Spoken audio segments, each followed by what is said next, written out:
Hey guys, welcome back to the channel. Helly here with you guys to take you through some of the cool stuff we saw at SEMA. In this video, we're going to focus on tools and accessories that we found while exploring the show. We didn't get a chance to see the whole show. It's just impossible to do it. It's too much to see, and we were actually working the show. So we're going to take a quick slice of some of the cool stuff we saw while we're at the show and give you guys a preview of some new products coming up. Now, first here was these cool tools and pouches by Overland Vehicle Systems. Now, I'm a sucker for this kind of stuff, so for me, this was a no-brainer. I had to check these out. This is just cool stuff. It's a way to make my life easier.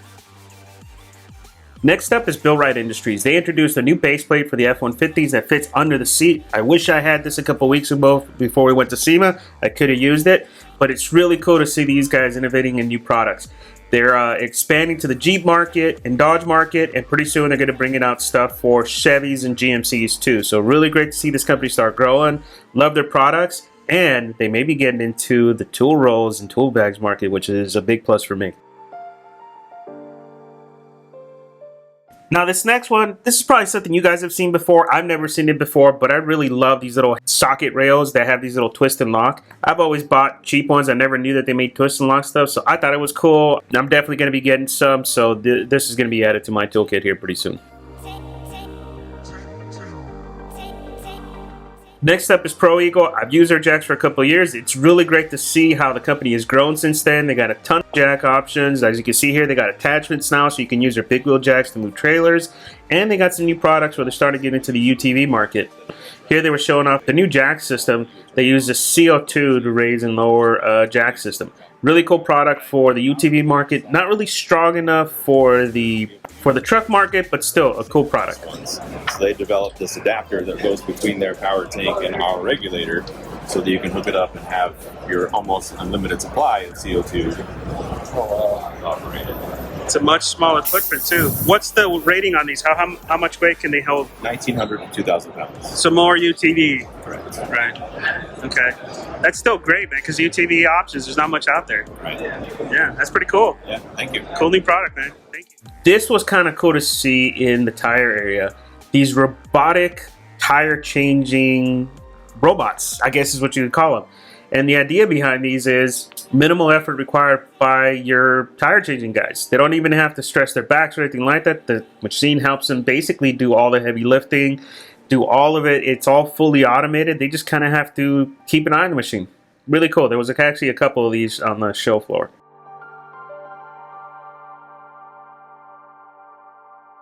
Next, we can't do SEMA without mentioning Alpha Rex, our sponsor.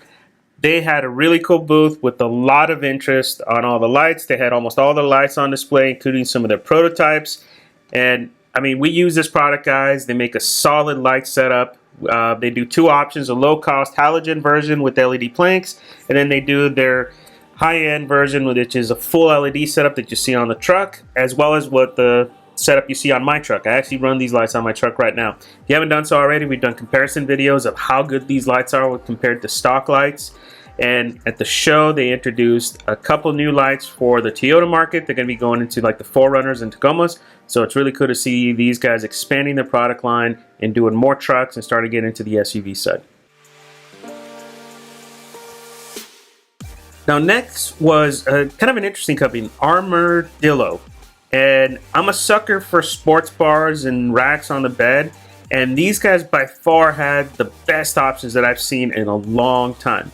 They have a lot of really cool rack ideas. Some of them are very lightweight, and it looks like they're very versatile for a ton of different applications. So here are just a couple of the ones they had on display. Some of them are pretty cool looking. A lot of these are very much in the concept phase. They're just starting to get into this and start doing a lot of these rack systems. They look pretty solid. I think the only complaint I had is some of them, you could tell they were a little bit on the weaker side, and they didn't have a real strategy for like the Ford guys that have the aluminum bed. If you have a Ford, you have an aluminum bed, that bed's not really going to be able to hold up with a rack if you plan to do any off-roading. I know this from first-hand experience. So they're not really prepared for that, but they're making some cool racks, so we wanted to feature them.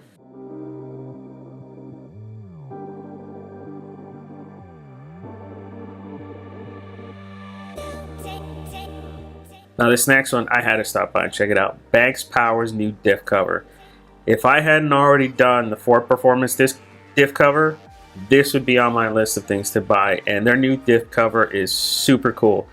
I like the fact that they're doing color options now, which again, that's something I would have liked to do to mine. And if you've seen the YouTube videos, I watched these intently. I mean, I was so annoyed that they stopped for a while and didn't release the last video until they got the patent. But really cool video series. If you haven't checked it out, go check out Banks Power's diff cover video series. It's really cool.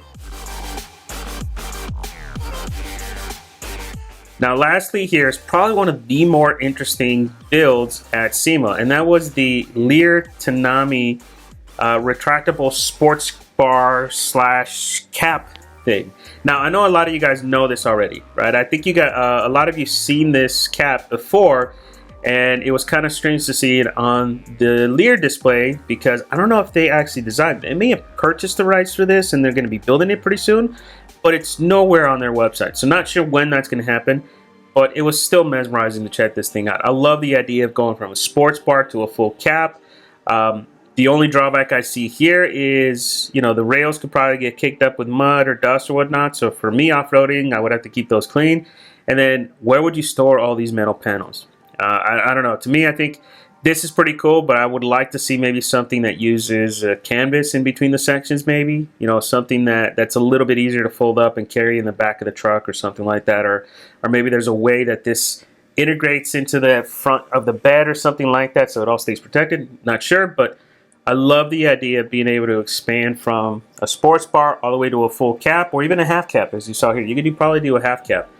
And the way that it's set up, it's all billet aluminum, which is kind of nice. So it's lightweight.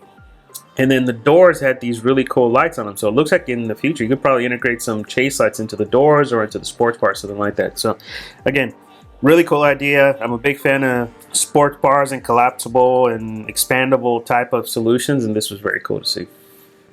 All right, guys, so that's just a quick peek at some of the cool tools and stuff like that we saw at SEMA. Hope you guys enjoyed this video. If you like, go ahead and hit the like button. Don't forget to subscribe. And we got a lot more SEMA content for you guys, so make sure you keep an eye out on the YouTube channel, and we'll see you guys on the next one.